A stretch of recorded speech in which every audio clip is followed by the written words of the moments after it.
네, 오늘은 많이들 좀 헷갈려 하시는 그 진행 방법 중에 전업사 렌터카 진행 방식하고 이제 캐피탈 렌트, 일반적으로 뭐 카드사 렌트도 포함해서요.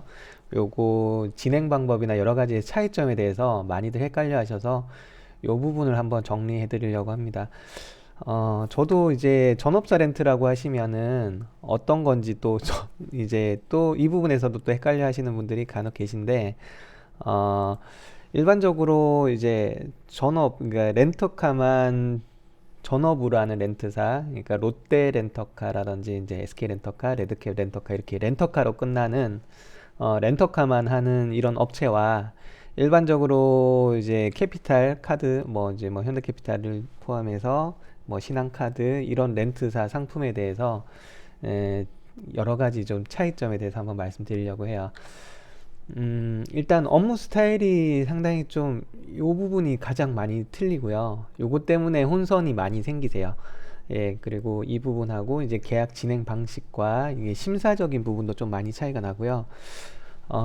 그리고 이제 저도 물론 이제 전업사라고 하는 데서 이제 전속으로 한 4년 정도 근무를 했었고, 현재는 이제 에이지라고 해서 전체 렌트사를 취급하는 상품으로도 한 2, 3년 정도 해봤는데, 초반에 이게 넘어오는 과정에서 상당히 힘든 부분이 많았어요. 그래서 오늘은 어찌 보면 이걸 영상을 만든 계기는 이제 전업사 출신이라고 말씀드리기 뭐하지만 어쨌든 전업사 전속으로 하셨던 분들, 이분들이 캐피탈 처음에 접하실 때 너무 어려워하시는 부분을 저도 이제 체감을 했었고요. 거의 한 6개월 정도를 힘들어 했었는데, 이런 부분들을 조금은 도움을 드리고자 하는 부분도 있고요. 또 이제 AG라고 해서 캐피탈 렌터카 위주로 하시던 분들도 이 전업사를 접하시면 또 이게 뭐야 하면서 이제 혼선이나 혼돈이 생기실 수 있으니까, 이런 부분에 대해서 이제 조금 전반적으로 말씀드리겠습니다.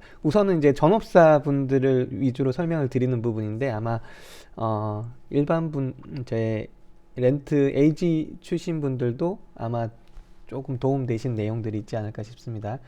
어, 제일 큰 차이점이라고 하면 일단 계약의 진행 절차가 가장 틀려요.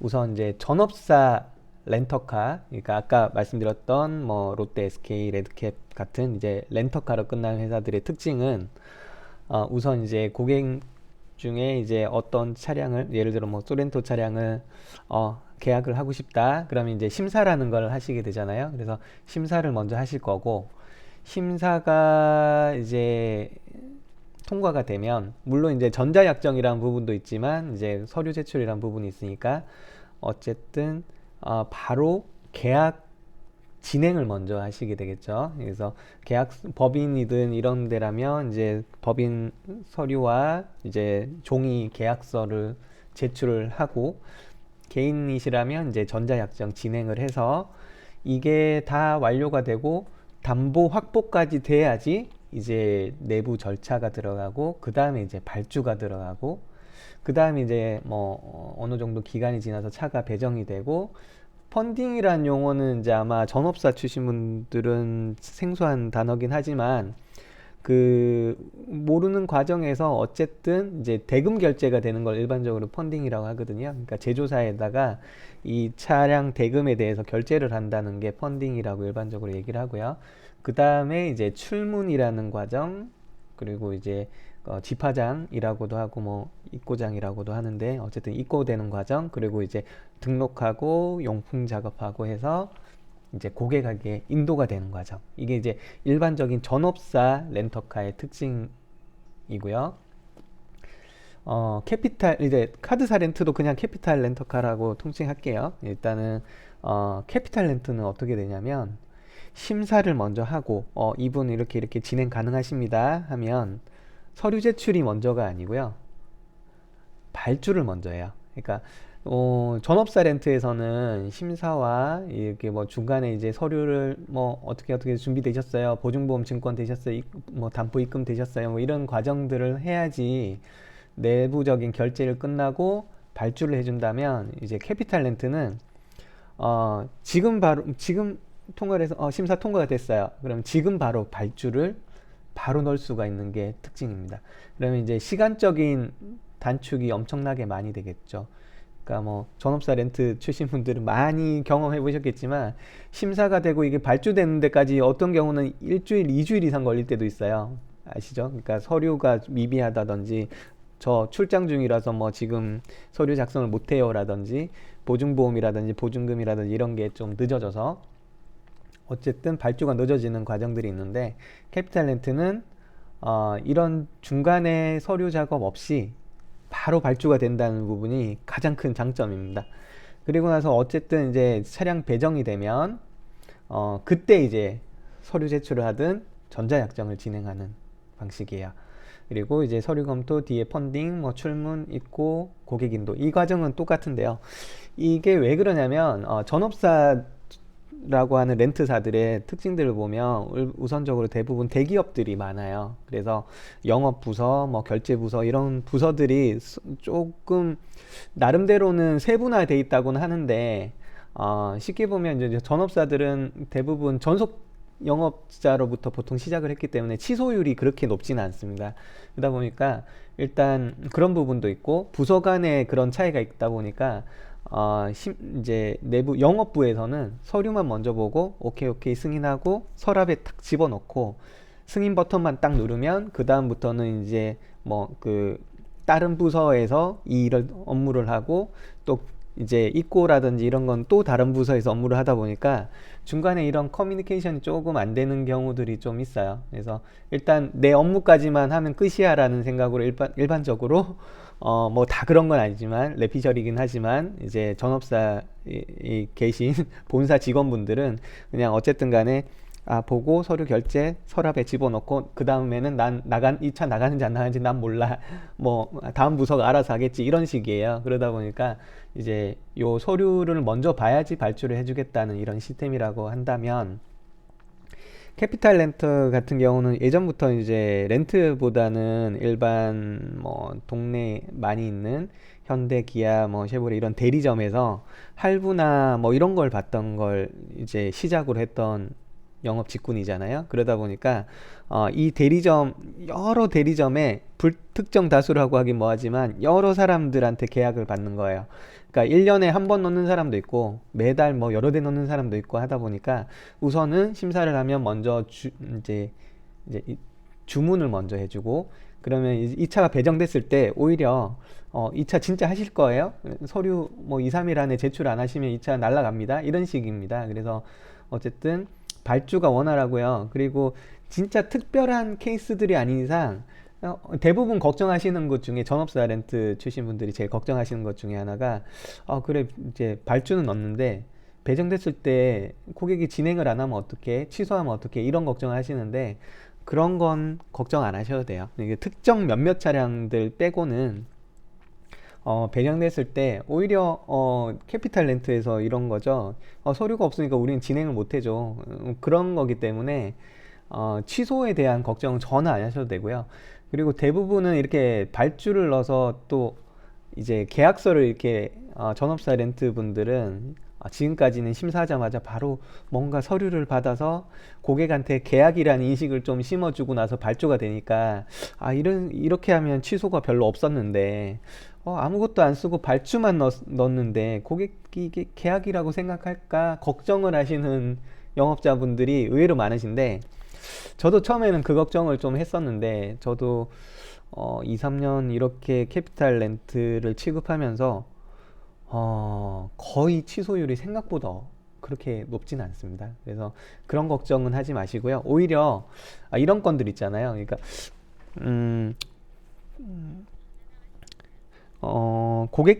이 고객은 분명히 계약을 하실 분이긴 한데 난 지금 다음 달 사정을 한번 보고 결정을 해야겠어 이럴 수도 있고요. 여러 상황들이 있는데 전업사 렌트 같은 경우는 이런 분이라도 어쨌든 계약 서류를 하고 뭐 담보 확보 이런 부분이 있어야 발주가 되니까 할 수는 없지만 캐피탈 렌트 같은 경우는 그러면 요즘 차들이 웬만하면 한두 달 이상 걸리는 차들이 많잖아요. 그러니까 원하시는 색상을 먼저 주문을 넣겠습니다. 그러니까 발주를 넣겠습니다. 그리고 이 차가 배정되는데 뭐 한 달, 두 달 걸릴 그 시점에 제가 말씀드릴 테니까 그때 진행하셔도 되고 안 하셔도 됩니다 라고 하시면 아마 기존의 전업사 렌트에서 놓쳤던 고객들의 적어도 10명 중에 두세 명은 살리실 수 있을 거라고 생각해요. 저는 이제 그 부분으로 캐피탈 렌트로 넘어오면서 이제 계약률이 조금 더 좋아졌던 부분도 있고요. 고객이랑 커뮤니케이션이 좀 더 좋았던 부분들이 있었거든요. 그래서 캐피탈 렌트의 그런 장점을 조금 활용하시면 아마 도움이 많이 되실 것 같습니다. 그리고 이제 심사 서류라는 부분이 있는데요. 이 부분에서 롯데 렌터카 출신 분들이 조금 적응이라고 하기는 뭐하지만 좀 예, 준비를 잘 안 하세요. 그러니까 기본적으로 롯데 렌터카가 소득 서류를 좀 안 보는 방식으로 심사를 하다 보니까 이제 면허증만 가지고 이렇게 심사하시는 경우도 있는데, 물론 이제 캐피탈 렌트도 면허증으로만 심사할 수 있는 회사들이 있어요. 근데 예를 들어서 이런 거죠. 소득 증빙이 되시는 분이라고 하면 10개 렌트카 상품이 있다면 10개 상품을 다 보고 요 중에 유리한 상품으로 선택을 할 수 있는데, 이분의 소득 증빙 자료가 없다고 하면 10개 회사 중에 한 두세 개 정도만 봐야 된다 이런 느낌이죠. 그러니까 물론 이제 두세 개 회사에서도 가격이 좋을 수도 있지만 아무래도 확률상 10개 회사 비교하는 것보다는 이제 좀 더 저렴한 상품이나 좋은 상품을 추천드리기가 조금 다를 수 있다는 부분이라, 기본적으로는 소득 서류가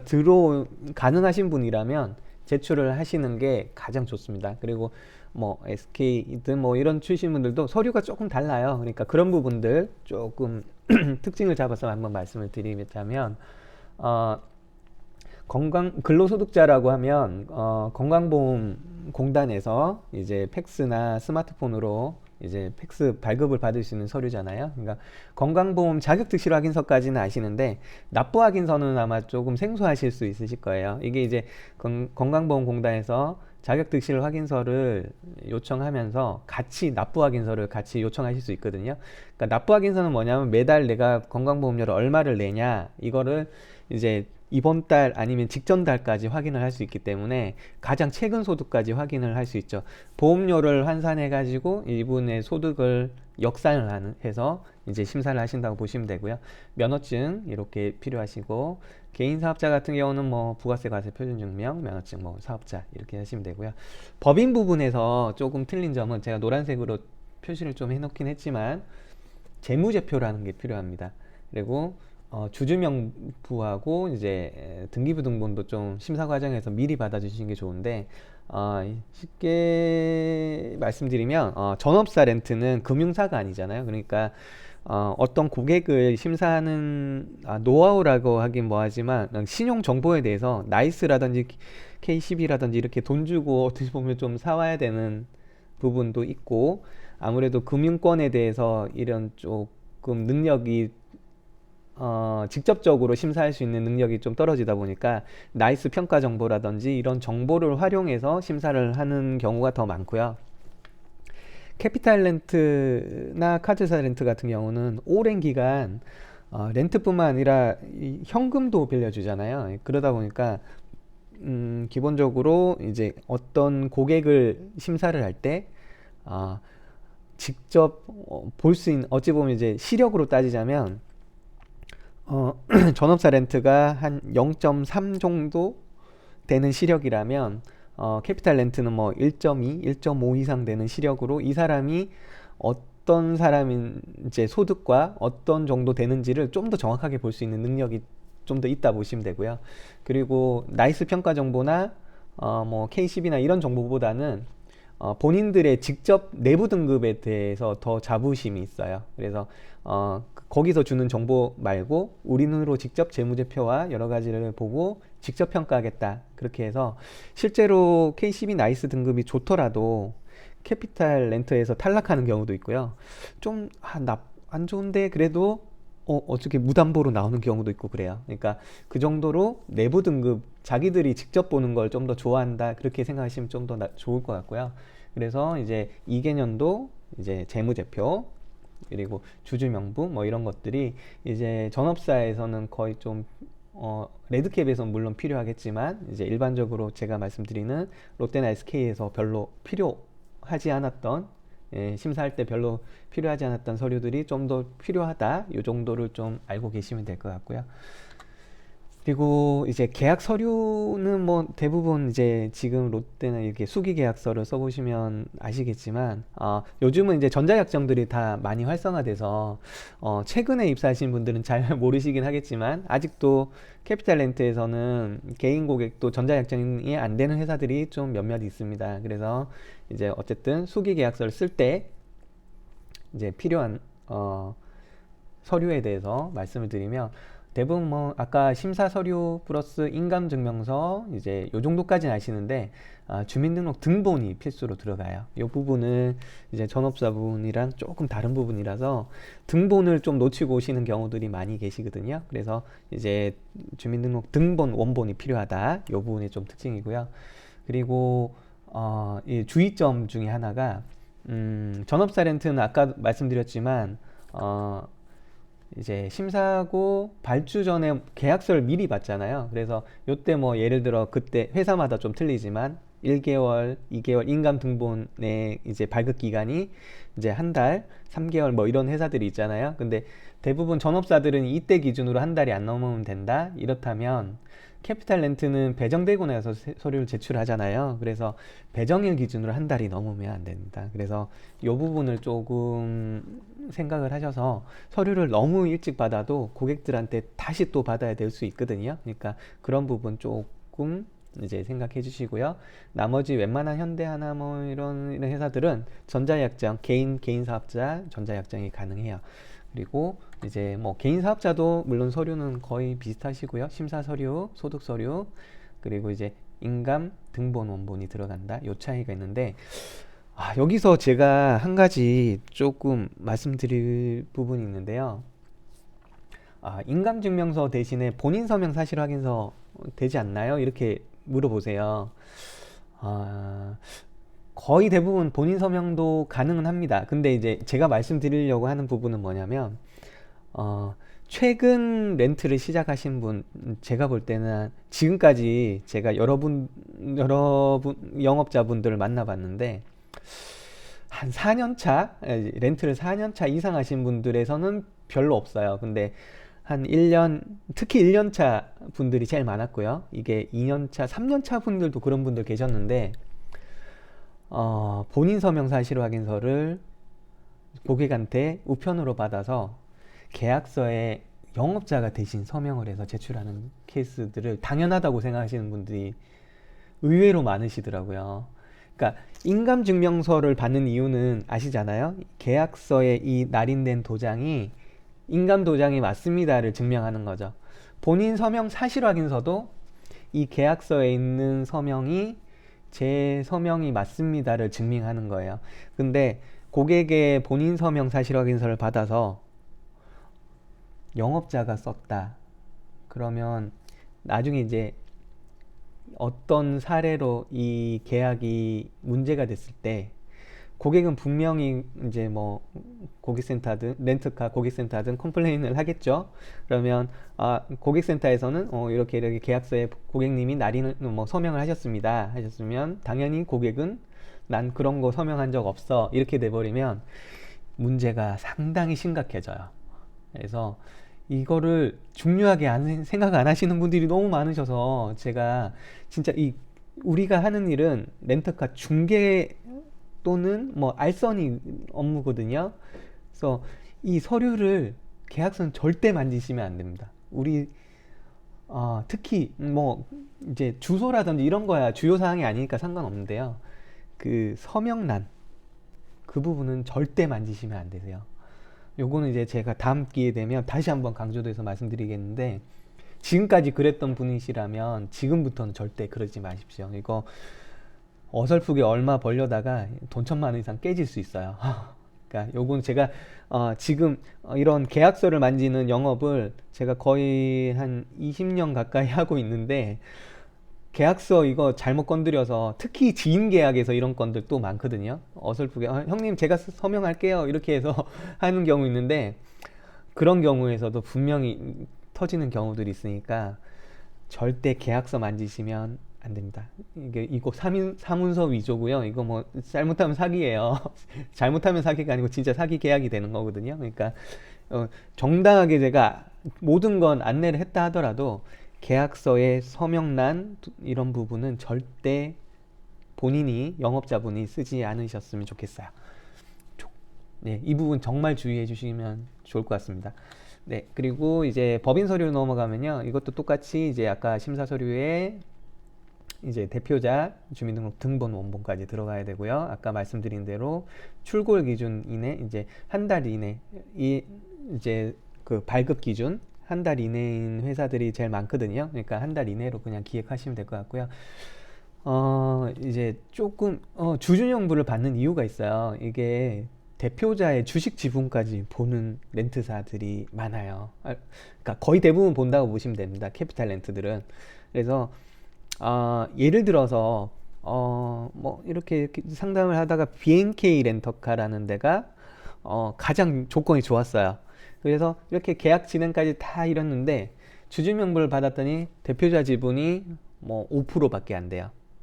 그러면 BNK 계약 진행이 안 됩니다. 그래서 이런 식으로 이게 어찌 보면 법인 이제 계약까지 가는 과정에서 제일 저렴한 렌트사를 추천해 주는 거 뭐 이런 것도 물론 중요하지만 그거보다는 더 중요한 거는 이 고객에게 가장 맞는 렌트사를 추천해 주는 게 가장 급선무예요. 그러니까 BNK가 가장 저렴하더라도 이 회사에서는 대표자 주식 지분이 안 되고 하니까 어쨌든 이분한테 맞지 않는 상품을 추천을 해준 거거든요. 그러니까 이제 캐피탈 렌트 같은 경우는 가격도 물론 중요하지만 이런 주식 보유 지분이 어떻게 되는지 그리고 대표자 취임일까지 보는 회사들도 있거든요. 그러니까 그런 부분들까지 같이 좀 봐야 된다는 부분이 좀 특징이긴 해요. 그래서 이렇게만 말씀드리면 뭐가 이렇게 복잡해 이렇게 생각하실 수 있는데 일반적인 대부분인 법인들은 진행하는데 크게 무리 있진 않아요. 특정 몇몇 법인들은 특이한 법인들이 아닌 이상은 생각보다 그런 케이스가 많지 않으니까 이제 걱정하지 마시라는데 대신에 이제 계약서까지 다 쓰는 과정에서 이걸 확인하시면 멘붕 오니까 그러니까 미리 이런 부분이 있다. 그래서 회사 렌트사 컨택을 할 때 이제 주식 보유 지분까지 체크를 해서 그러면 주식 지분이 이거밖에 안 되니 현대캐피탈로 해야겠다든지 이제 요런 이제 대체를 하실 수 있으니까 그런 부분을 말씀을 드리는 거고요. 그리고 거의 대부분의 법인은 아직까지도 다 종이 계약서를 작성하셔야 되는데 현대캐피탈만 현재 이제 법인도 전자 계약이 가능하시고요. 대표자가 공동 대표만 아니시면 이제 법인도 전자 계약이 가능하시니까 현대캐피탈 부분도 좀 더 잘 활용하시면 좋을 것 같아요. 그리고 운전자 자격 부분이 있는데요. 전업사 렌트에서는 일반적으로 이제 여기에 배우자, 직계자 가족에 이제 플러스 형제 자매까지 보통 들어가시잖아요. 근데 캐피탈 렌트들은 형제 자매가 없다라고 보시면 되고요. 기본적으로 이제 추가 2인 지정까지 일반적으로 된다. 이게 이제 렌트사마다 조금의 차이는 있지만 거의 유사합니다. 그래서 대부분 이런 식으로 이해를 좀 하시면 될 것 같고요. 그리고 대부분 회사가 SK 렌터카도 최근에 바뀐 걸로 알고 있는데 어쨌든 취득일, 운전면허 취득일이 1년 이상 되어야 된다. 그리고 이제 1년 미만일 때는 현대캐피탈이라든지 롯데 렌터카는 아직 1년 이하도 가능하니까 뭐 이런 거 부분도 있고 만약에 음주 취소로 인해서 죄취득을 했다. 그런 부분은 또 조금은 다른 부분이니까 그 부분은 또 확인하실 여지가 좀 있어요. 그리고 임직원 한정 특약에 대해서는 제가 지금 개인 사업자도 임직원이 생겼잖아요. 그 부분에 대해서는 제가 조만간 다시 한 번 더 정리해서 한번 말씀드릴게요. 오늘은 그냥 이 정도 이런 부분이 있다 정도만 알고 계시면 될 것 같고요. 그리고 고령자 제한이라는 것도 또 있어요. 그러니까 딱 심사를 보시는데 면허증을 봤는데 이분 할아버지다 할머니다 연세 좀 있다 그러시면 나이에 따라서 좀 안 되는 데들이 있다던데 요 정도까지만 우선은 알고 계시면 될 것 같고요. 그리고 사고강가 위약금이라는 부분이 있는데요. 이 부분은 어떤 거냐면 당연히 이제 갑자기 카톡이 엄청 오네요. 로그아웃 좀 하고 하겠습니다. 네, 자동차라는 특징이 있잖아요. 뭐 기간이 지나면서 중고 시세가 이제 하락한다 이런 부분도 있지만 이제 어떤 사고로 인해서 감가가 되는 케이스들도 있거든요. 그러면 당연히 이제 뭐 문짝이 교체됐다 뭐 이러면 무사고 차량에 대비해서 중고 시세가 하락을 하잖아요. 그래서 이제 사고 반납 시에 차 이제 나중에 반납 시에 이제 교체 부위에 따라서 감가 위약금이라는 거를 부과하는 회사들이 있어요. 그래서 이런 것들은 쉽게 보시면 어떤 것들이 있냐면 이제 대부분 이제 렌트 국산차 렌트는 사고 감가 위약금이라는 게 없어요, 일반적으로. 근데 이제 우리카드라는 회사는 국산차도 그 사고 감가 위약금이라는 게 있어요. 그래서 예를 들어서 이런 거죠. 이게 우리카드 이제 감가 위약금인데 휀다 교체, 그러니까 사고, 뭐 본넷, 프렌트 애널이라고 하면 앞에 지지대, 본넷을 열었을 때 앞에 이제 그 뭐죠? 바로 앞에 있는 철판을 보통 프론트 패널이라고 하는데요. 어쨌든 이런 부위에 따라서 이제 퍼센테이지로 감가를 한다는 건데, 일반적으로 앞에 사고가 났을 때 제일 많이 파손되는 게 당연히 범퍼, 프론트 패널, 양쪽 이제 휀더, 본넷 요렇게가 보통 많이 파손이 되거든요. 그러면 요것만 봐도 지금 한 11% 정도 이제 위약금이 나와요. 차량가 대비. 그러면 이제 생각보다 좀 큰 비용 나오겠죠. 수입차도 뭐 이런 식으로 나온다. 이게 이제 사고감가 위약금인데요. 국산차 렌트에서 이제 우리 카드는 이런 게 있다라고 아시면 될 것 같고요. 수입차는 캐피탈 렌트사들 다 있어요. 예. 그리고 단 이제 캐피탈에서 유일하게 제2 우리 캐피탈만 어찌 보면 좀 사고감가 위약금이 없다. 그리고 이제 전업사는 원래 없잖아요. 롯데 SK는 없고. 예. 근데 국산차는 거의 대부분 없지만 수입차는 이 사고감가 위약금이 거의 있다 보시면 되고요. 리스 상품은 현대캐피탈 제외한 나머지는 국산차 있고요. 수입차도 다 이런 사고감가 위약금이라는 게 있다 라고 아시면 될 것 같아요. 그래서 오늘은 그냥 요까지만 하고요. 제가 조만간에 다시 또 추가로 해서 아까 임직원 새로 개인 사업자 임직원 특약 부분부터 해가지고 다시 한번 리뷰를 한번 해드리도록 하겠습니다. 오늘 제가 급하게 하느라고 요게 말이 좀 꼬이긴 하는데요. 어쨌든 제가 오프라인에서 얘기를 하면 서로 이 질문이 오가고 이렇게 하면 지금 이 교육이 보통 1시간에서 2시간 정도 해야 되는 건데 지금 30분도 안 된 시간에 다다다 하다 보니까 이게 잘 전달이 됐는지는 모르겠습니다만 이제 조만간 코로나가 좀 없어지고 또 개개인 이렇게 이제 오프라인 교육이 가능하다면 다시 여기에 살을 붙여서 다시 한번 이제 교육을 할 수 있는 시간이 됐으면 좋겠습니다. 이제 오늘은 여기까지만 하고요. 다시 한번 더 준비해서 올릴게요.